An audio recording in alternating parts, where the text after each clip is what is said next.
Bismillahirrahmanirrahim. Assalamu alaikum. And of course, welcome to the first show of 2024. Today is the 1st of January 2024. I'm your host, Khalid, and we have lots to discuss with you as the show will move along. Our first story, ladies and gentlemen, today will be, of course, India that is facing a global embarrassment on many things. The way it has been portraying or trying to portray or demean Pakistan, more or less, is kind of hitting them back in places where it hurts the most.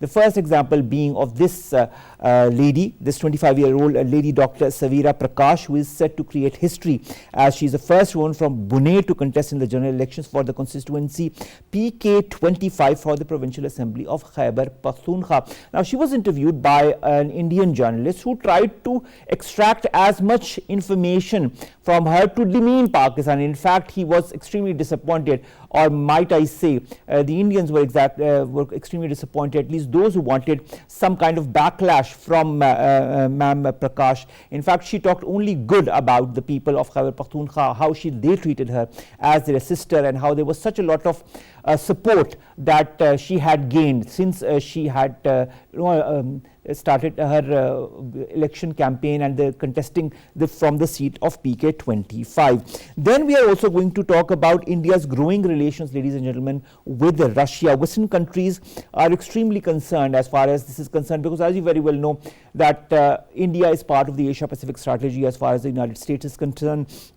Then Western countries, including the United Kingdom, are having serious concerns about the increasing number of these ceremonies between Russia and India.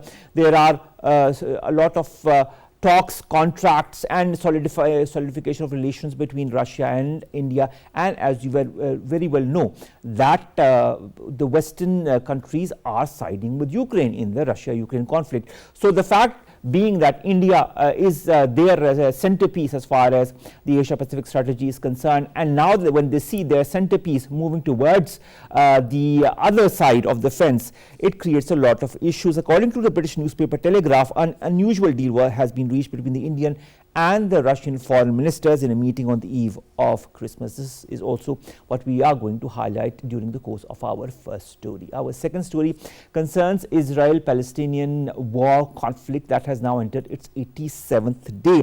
At least 100 people have been martyred and 286 wounded in Israeli attacks on homes in central Gaza in the past 24 hours. According to the Palestinian Health Ministry, the casualties have now surpassed 21,800, with 56,451 wounded in the Israeli attacks on Gaza since the 7th of October. And as you very well know, New Year just passed, and our government and our forces were together in not celebrating New Year, and in fact this was done to show solidarity with the people of Palestine for what they are going through since the 7th of October. Now, US lawmakers have also expressed concern over the Biden administration's decision to transfer weapons to Israel without congressional approval. You know, there was a second approval of this sale of weapons to Israel by US, and they bypassed the Congress this time. Now, Washington has been urged to review its policies towards the Middle East and look for peace rather than escalation of war. This and much more is going to be part of our second story. Then, ladies and gentlemen, we are going to talk about the Russia-Ukraine war. We haven't touched it as much as we used to because, of course, Palestine has taken center stage. But this said, Ukraine has claimed to have destroyed 21 of 49 drones launched from Russia. Moscow says it has attacked the military facilities in the Ukrainian city of Kharkiv. Now, Russia says the attacks were in retaliation for Ukraine's indiscriminate attack on Belgorod. Russia said that Saturday a Ukrainian strike killed at least 14 people and injured 108 in the city of Belgorod, a day after these Russian strikes had killed people in Ukraine. This is a to and fro that is being going on between Russia and Ukraine. What is going to be the aftermath? We know the number of days that have passed since this conflict also began, and this conflict also sees no end or no signs of abating. Then we are going to talk about a 7.6 magnitude earthquake, ladies and gentlemen, that has struck western Japan, triggering tsunami warnings in countries such as South Korea and also Russia. The earthquake struck at 4:10 p.m. local time at the depth of 10 kilometers, around 42 kilometers northeast of Anamizu in Ishikawa Prefecture, according to the US Geological Survey. The Japan Met Agency immediately issued tsunami warnings along the coastal regions of western Japan, and the first waves were reported hitting the coast just 10 minutes later.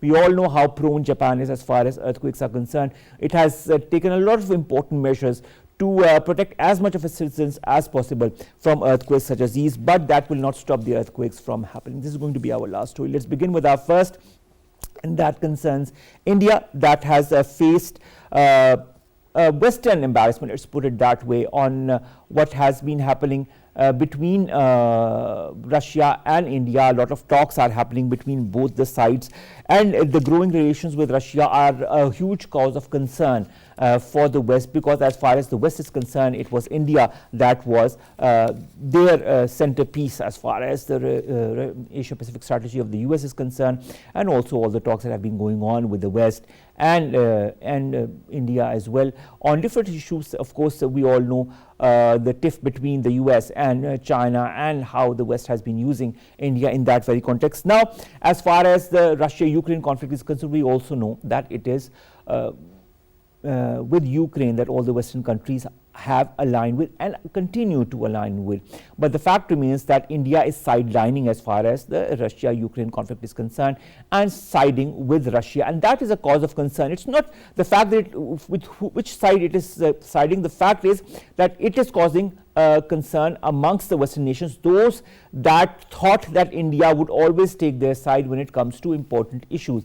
In fact, India is doing whatever it wants. We have seen how it has been dehumanizing people in illegally occupied Jammu and Kashmir, and we also know what is happening within India as well as far as different other minorities are concerned.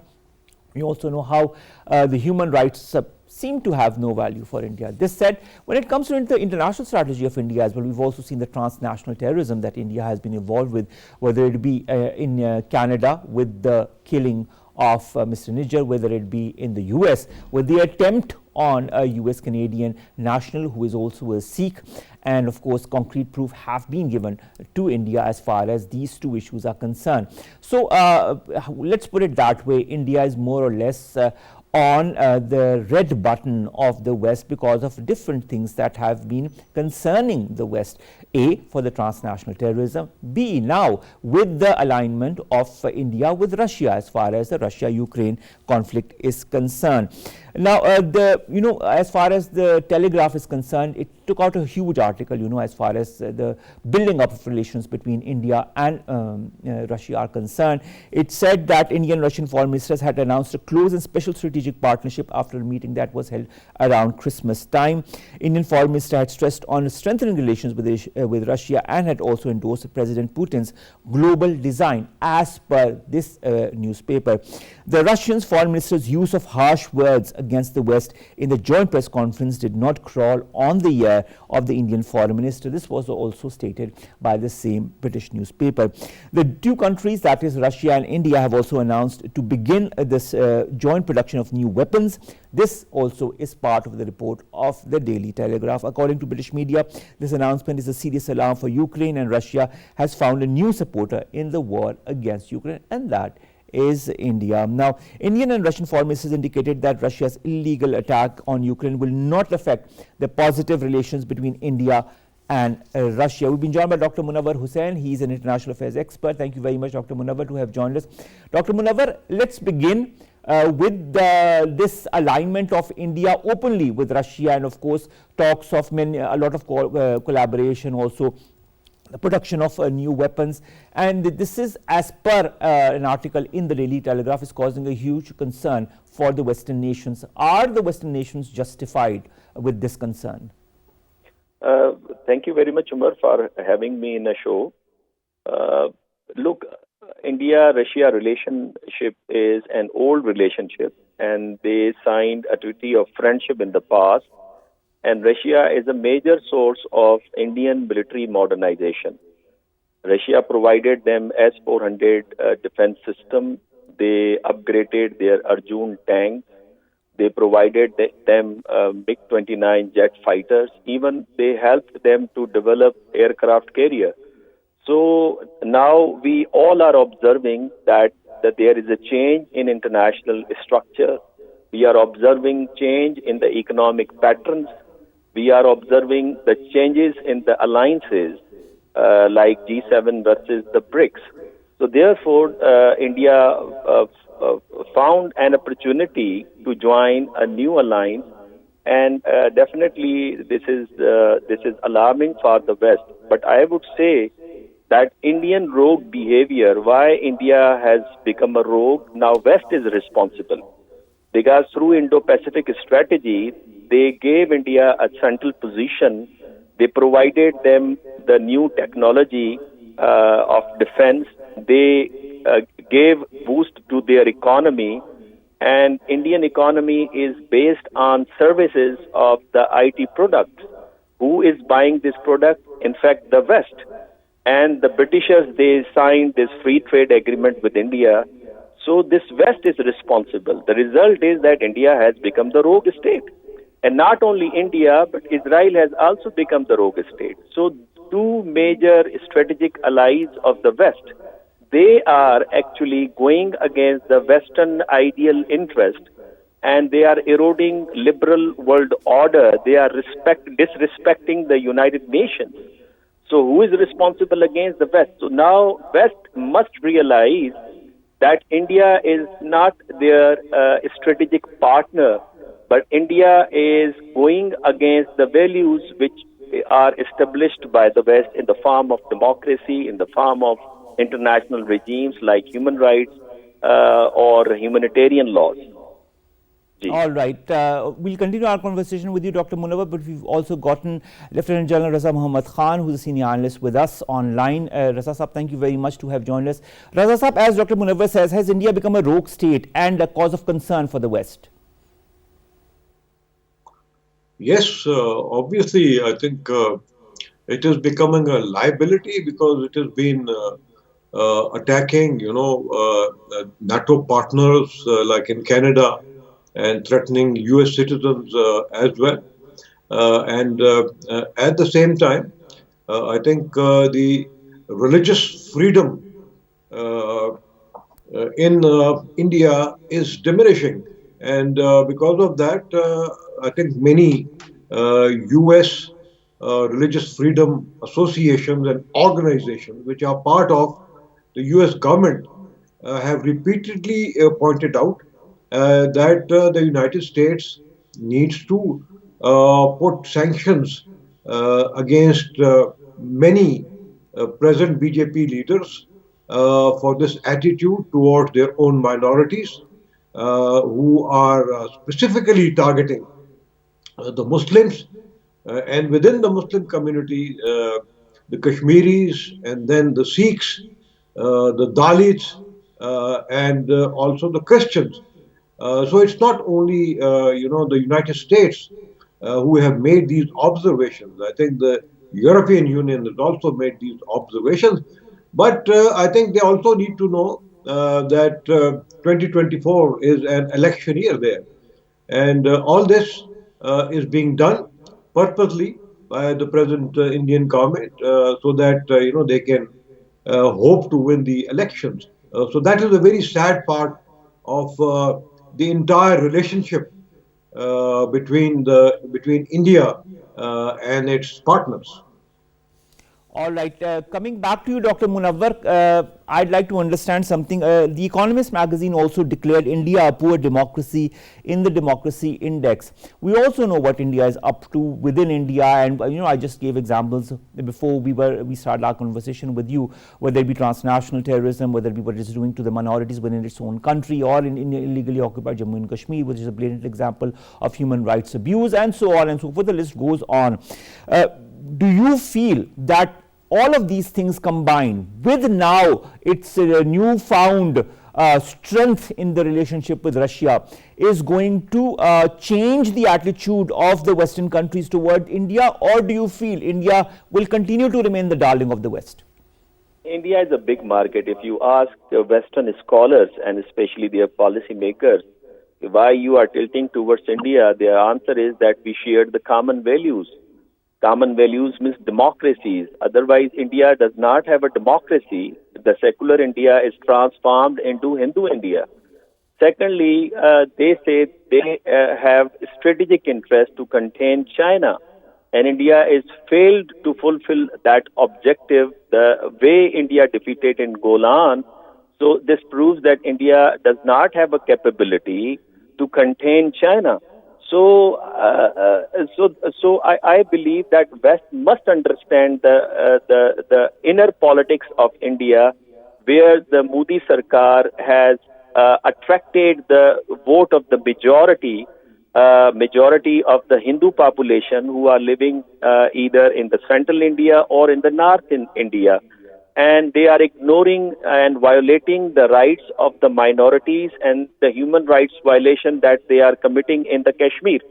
When I say that India has become a rogue state, let me give some arguments in favor of this claim that how India has become a rogue state. When we say a rogue state, it means a state which is violating international law. And now India is violating the principle of sovereignty, and this is proven when the West exposed the global death squad of India, especially by the US and the Canada and the I-5 intelligence network. Secondly, India is a violator of United Nations resolutions on the issue of Kashmir, and unilaterally has taken steps by violating, by abrogating the Article 370 and 35A and passed two more laws in Lok Sabha recently. Thirdly, India is using terrorism as a tool of its foreign policy. Now, FATF has given report about the Indian terror financing, money laundering, and the illegal weapon supply in the world. And we exposed India by exposing the Indian terrorist network in Pakistan in the form of Kulbhushan Yadav. Fourthly, India violating international norms by violating human rights within India and in Kashmir. And what they are doing with the minorities, UN Human Rights Council has exposed India. Then India is involved in false propaganda, especially against Pakistan. EU Disinfo Lab discovered this in 2019, in 2021, and in 2022. And sixthly, India has expansionist design, the Akhand Bharat, the map that they have displayed on their new building of Lok Sabha. So, and lastly, India is going anti-democratic on anti-democratic path, having anti-democratic behavior. When they are demolishing the Babri Mosque, then they have adopted this Hindutva ideology, promoting hyper-nationalism and eroding the constitutional secular base of India. So therefore, I say India has become a rogue state. Again, who is responsible? The West is responsible. And now West is observing how India is deviating from the path which the West expected that India would do, take action in their favor, in their we know we've discussed this many a times in the past as well with you, with other analysts as well. But then what happens now? What is your prediction as far as the close cooperation between the West and India is concerned? Is that going to take a dent? Definitely there is a dent, and Pakistan has a space to play to capitalize this situation for the pursuance of its economic, political, strategic interest. But I do not see the disconnection of the relationship, because again I would say that India is a big market for them, and they would try their level best to attract India again in their camp. All right. Thank you very much, Dr. Munawwar Hussain, to have joined us. Munawwar Hussain, foreign affairs expert, joining us, talking to us about India and, of course, not only its growing relations with Russia, but also the fact that it has been trying to demean Pakistan on many a times in the past as well. And this has been time and time again proven by the media, national and international. Coming back to you, Lieutenant General Raza Muhammad Khan Saab. You talked about the minorities, as far as India is concerned. I'd like to refer to a minority member in Pakistan, Dr. Savera Prakash, who's a 24-year-old lady doctor. Now, she's creating history as, of course, she is the first woman from Bunair to contest in the general elections from Khyber Pakhtunkhwa.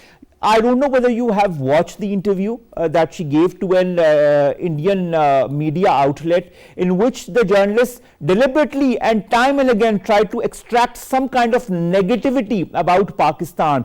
But she understood the gist, and she talked about all the confidence that had been given to her, in fact, by the people of Khyber Pakhtunkhwa, of all places, because she said, it is not Punjab, it is not Sindh, this is Khyber Pakhtunkhwa that we're talking, and the people consider me as their sister, and they've given me a lot of support.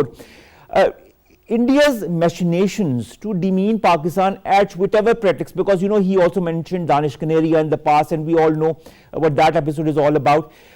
How do you think that this interview of Dr. Savera Prakash has also again put a small crease or dent as far as this Indian attempt to demean Pakistan is concerned?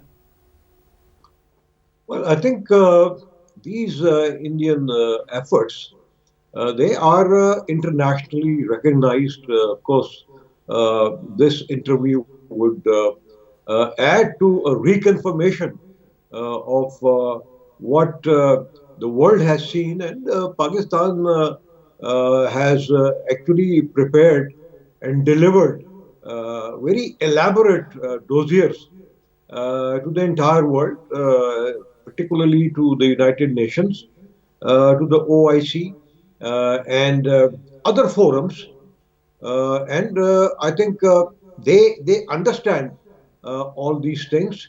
The European Disinformation Lab, I think in the recent past, has released 2 detailed reports about how India continues to defame Pakistan, China, and the Kashmiris, the people of Indian-held Kashmiris.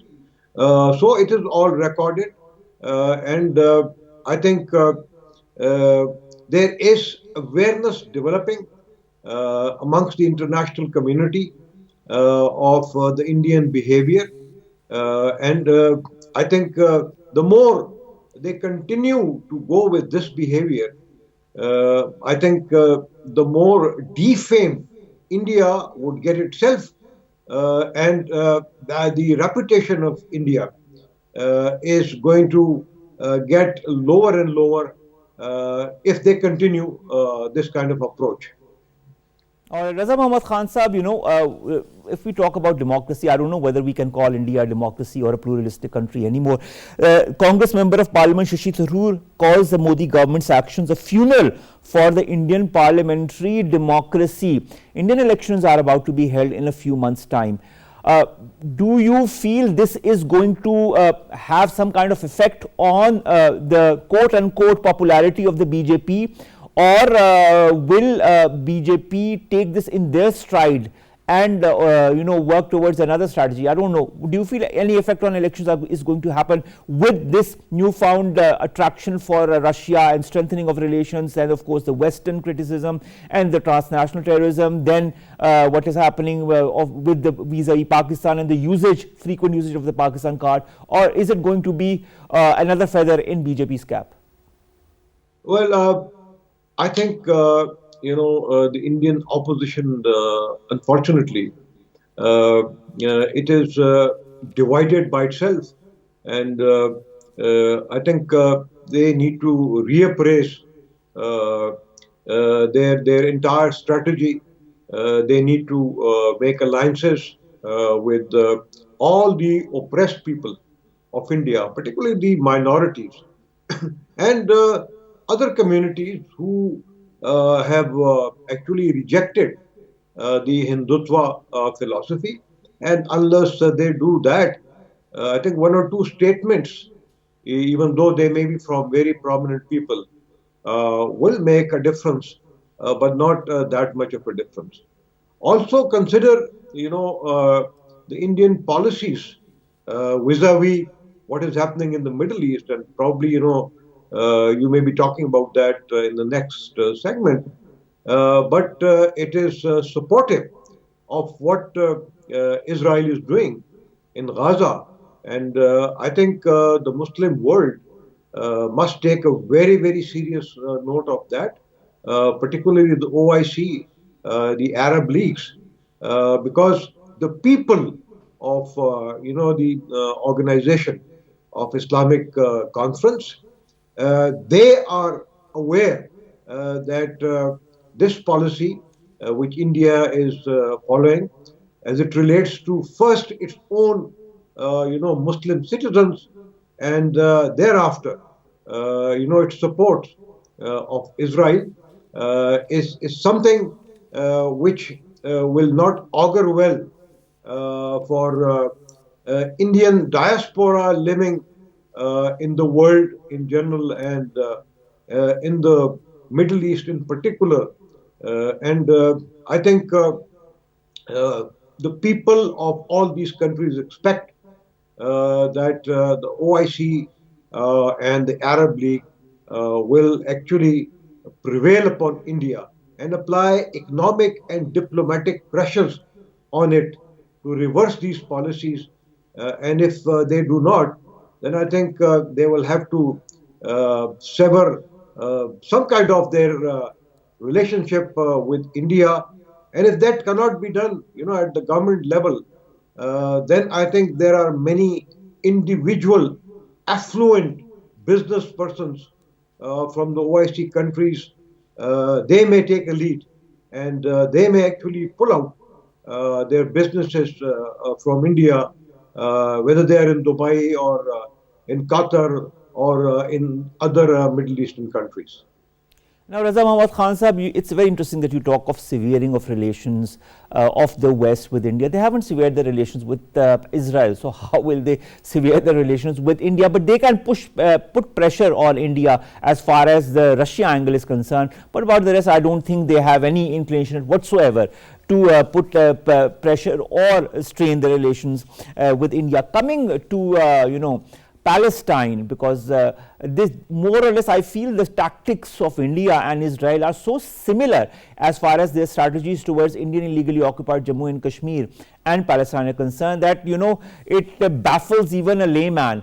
I don't know who's copying who, but there are a lot of similarities as far as these two atrocities are concerned. Now, coming to the Palestine war, today is day 87, Raza Muhammad Khan Sahab, of this conflict, and we see no signs of Israel abating or lessening its strikes as far as Palestine is concerned, whether it be on the refugee camps, whether it be in Gaza, whether it be in the West Bank. It is a continuation of the fact, despite the fact that there is a pressure on the US government, but Israel doesn't, give two hoots about it. What do you foresee?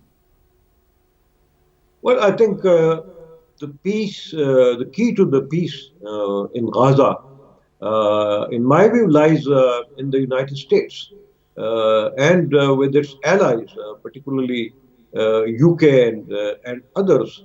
So let's see what is happening now there.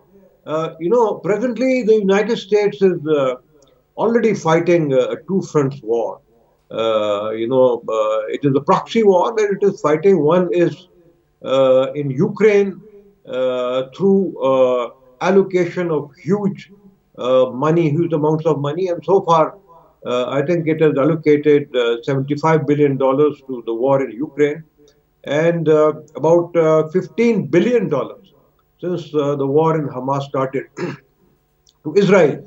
And that is only the known amount which the United States has given to Israel. I think there has to be, other amounts also which have not been declared.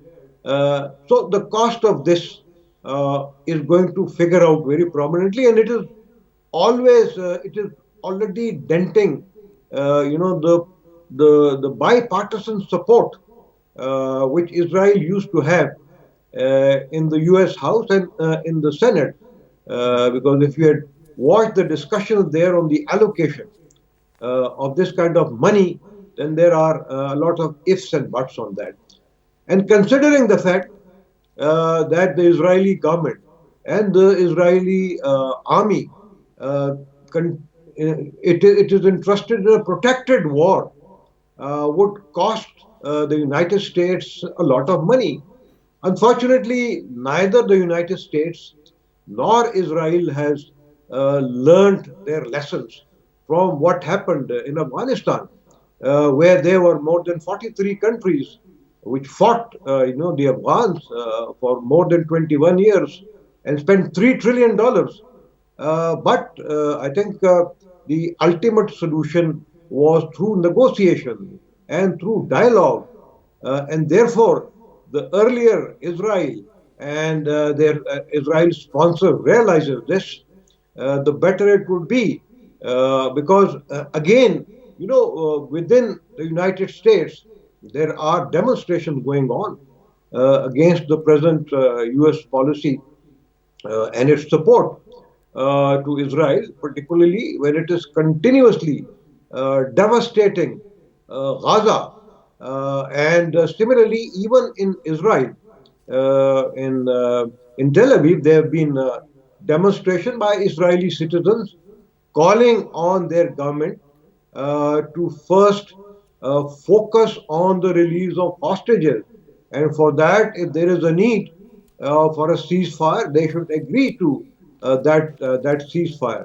But unfortunately, the Netanyahu government, which is now in power for the last 16 days, because their war objectives were laid out, they were so grandiose that they could not achieve that even after fighting for 3 months, and they wanted to obliterate Raza Hamas. Muhammad Khan Sahab, you interestingly say it, you talk about the objectives of Israel that have not been completely achieved, and I agree with you on that, because their ultimate objective, I feel, is, as you remember the whole comment about mowing the lawns that was made some time back by the Israeli leadership. And I'd like to refer to again Daniel Hagari, the Israeli military spokesperson, who says the war on Gaza will continue throughout 2024, quote unquote, throughout 2024. And he also has said that tens of thousands of reservists will be needed for fighting this, despite the fact that the bombardment on different parts of Gaza is going on. The bombardment on different parts of the West Bank is going on. This statement by Hagari has also been reiterated by Netanyahu.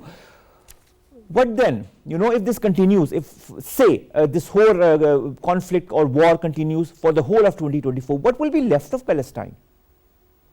Well, I think this is easier said than done.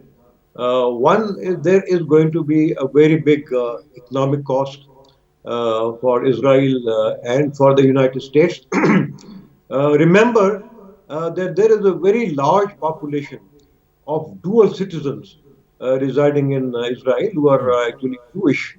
And they are slowly and gradually leaving Israel because they are feeling very insecure. They are those big businessmen, business people. So because they are feeling insecure, so therefore they are leaving.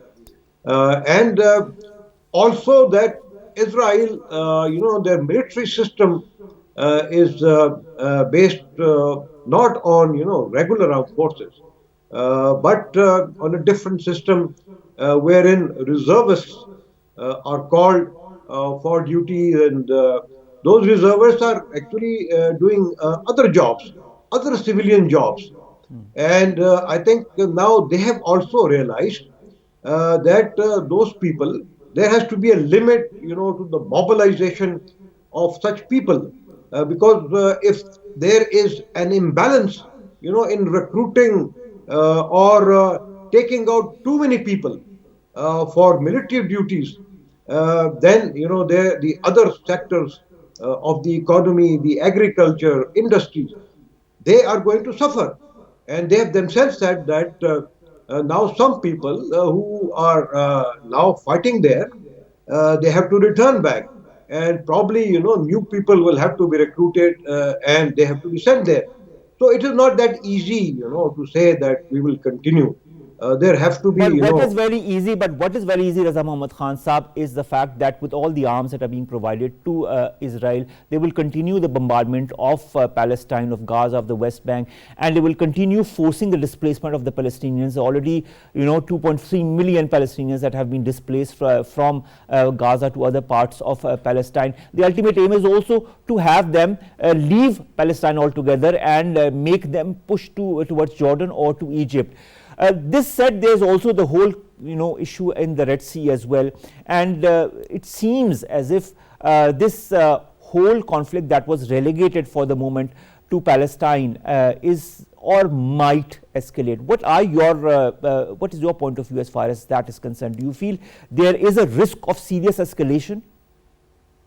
It has already escalated, and we are aware that so far, the United States interest itself have been attacked 100 times, from different groups, militias from Syria, Iraq, since the outbreak of this war, and particularly now in the Red Sea area, the Houthis, they are attacking, the U.S. Warships. And the US is retaliating there. The United States tried hurriedly to form, I think, a coalition of 20 countries to defend its shipping in the Red Sea, and particularly in the Bab al-Mandab, from where, very large quantities of energy products pass. It's a very narrow sort of a strait with Saudi Arabia and Yemen on its eastern edge, and then a number of Muslim countries on the western side, all Muslim countries. So it is a very contentious kind of a strait from where U.S. interests and, of course, Israeli interests have been threatened.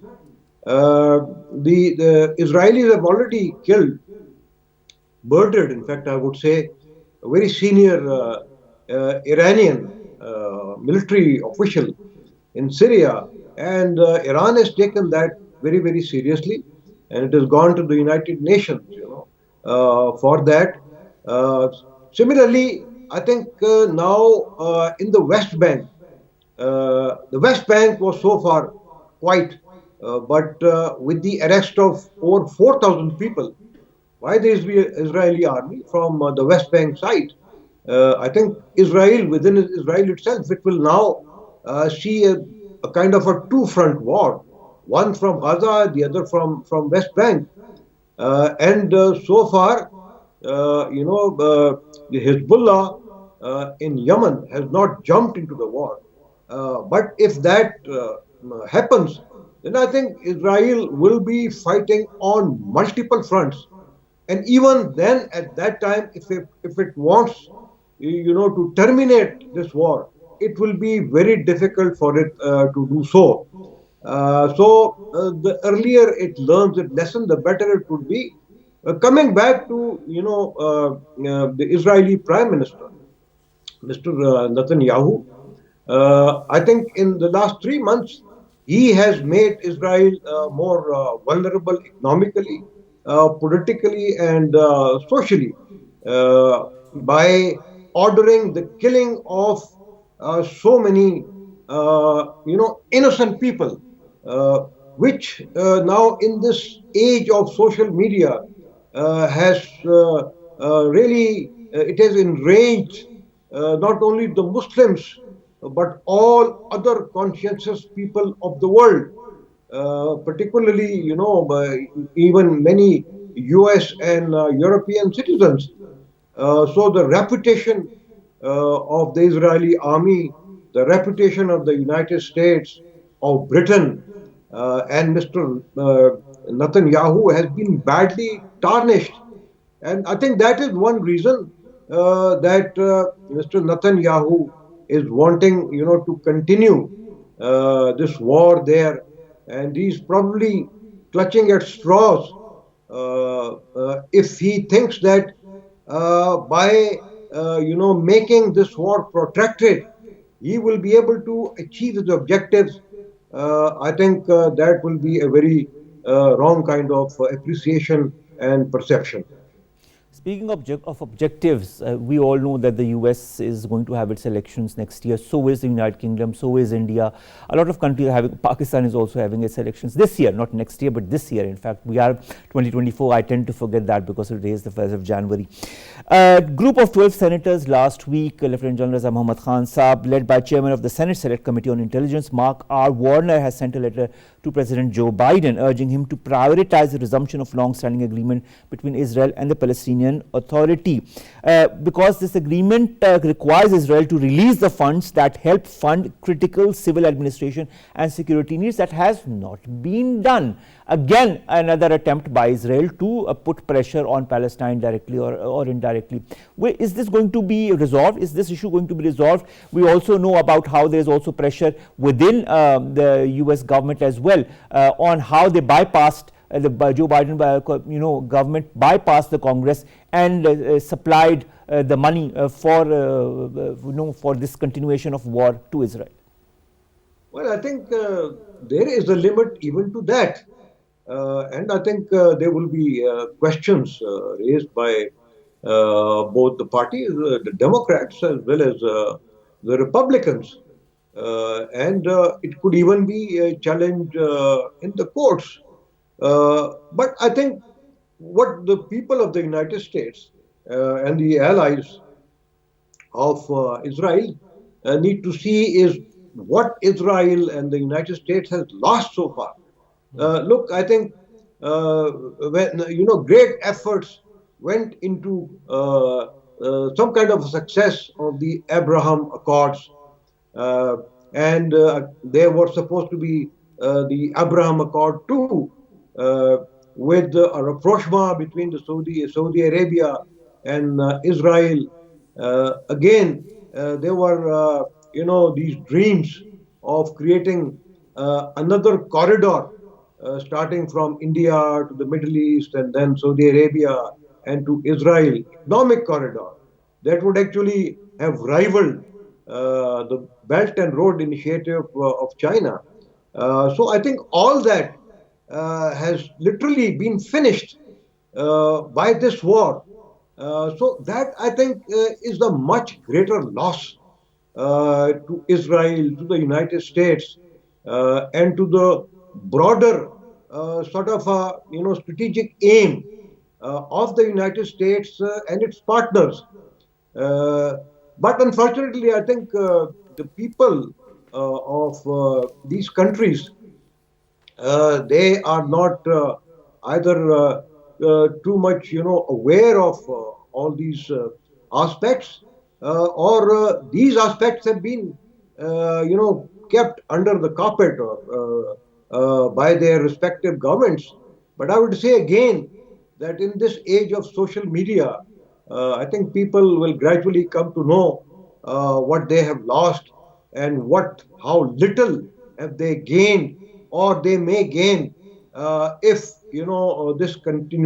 this war continues there, and therefore I think it will be in the interest of those countries if their own people they demand from their government that they should stop this war there, and the two-state solution, which has been accepted by their own governments through the United Nations resolutions, General Assembly resolution, and even security resolutions, that if they are implemented, then I think peace would prevail in the Middle East and the rest of the world as well.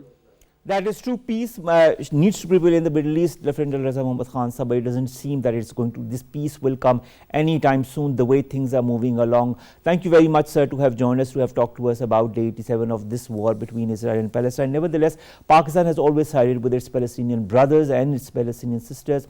Another consignment of 20 tons of essential items, including surgical and medical supplies, dry food items, and gift bags for children, as well as hygiene kits, have been sent now to Palestine. For them, the Foreign Minister of Pakistan called for immediate ceasefire in Gaza and also to uphold the basic principles of justice and human rights as well. A lot of talk is going on, but what needs to be done is that the necessary pressure needs to be put on Israel, which it seems will not be happening anytime soon. Last two stories, ladies and gentlemen. The first concerns the Ukraine-Russia war. We haven't talked about that for quite some time, but I wanted to bring you abreast as far as the latest developments are concerned. Russia on Sunday said it attacked military facilities in the Ukrainian city of Kharkiv, including a hotel housing military commanders and foreign mercenaries in response to Ukraine's strikes on Belgorod the previous day. Both the countries haven't stopped insinuating on each other, B, going on with such attacks on each other's territories, and C, we all know about whose side the West is on as in this conflict as well. But of course, this latest development as far as the increase in hostilities between the two sides is concerned is a cause for concern as well, because this is a conflict that has been going on since quite some time now, and we have been highlighting this in the last few years, in fact more than the last few years, and this doesn't seem any sign. There doesn't seem to be any sign of this also conflict ending anytime soon. I don't know what's going to happen in the next few months. We've got on one side Palestine, on the other side we've got Russia and Ukraine. The world needs peace. In the new year that has just dawned on us, I think peace should be the key word that should be echoed by all the countries in the West and the East as well. Finally, of course, speaking of countries and speaking of peace, there are also other things apart from conflicts that rattle countries, and one of those is earthquakes. What has happened in Western Japan is that a 7.6 magnitude earthquake hit Western Japan and triggered tsunami warnings. We are seeing the images, not the images, but the video, in fact, visuals in the parallel window while I'm talking about this. A 7.6 magnitude earthquake struck Western Japan on Monday afternoon, triggered tsunami alert, prompted an official warning to residents to evacuate the essential coastal areas as soon as possible. This earthquake struck at around 4:10 p.m. local time at a depth of 10 kilometers northeast of Anazimo in Ishikawa Prefecture. The Japan Met Agency immediately, issued a tsunami warning along the coastal regions of Western Japan, because this is something that has happened as a consequence of earthquakes in the past as well in Japan. And you know that very well, that Japan is one of the countries that is extremely vulnerable as far as earthquakes are concerned. All their buildings are already more or less earthquake proof. But other countries have also been warned as far as tsunamis are concerned. Tsunami threat has also been declared in the eastern Russian cities of Nashkoda and the island of Sakhalin, in the areas that face the Sea of Japan. The South Korean Met administration has said that it was also looking at possible sea level changes in the east coast areas of Yangyang and Gyeongsang of the Pohang city. We wish our Japanese brothers and sisters all the very best. We hope that they seek solace very soon, and we all know how the Japanese government works and how quickly it responds to any such event that happens, because there's already ready for earthquakes and all such incidents that have happened in the past and might happen in the future as well. Our sincere prayers go for our Japanese brothers and sisters, and we hope that this issue is of course resolved. And I also hope that tsunami waves don't cause much havoc in other countries and in Japan as well. With that, ladies and gentlemen, we come to an end of today's newsroom. We'll see you inshallah tomorrow with new story segments that pertain to us, you and Pakistan. Allah Hafiz.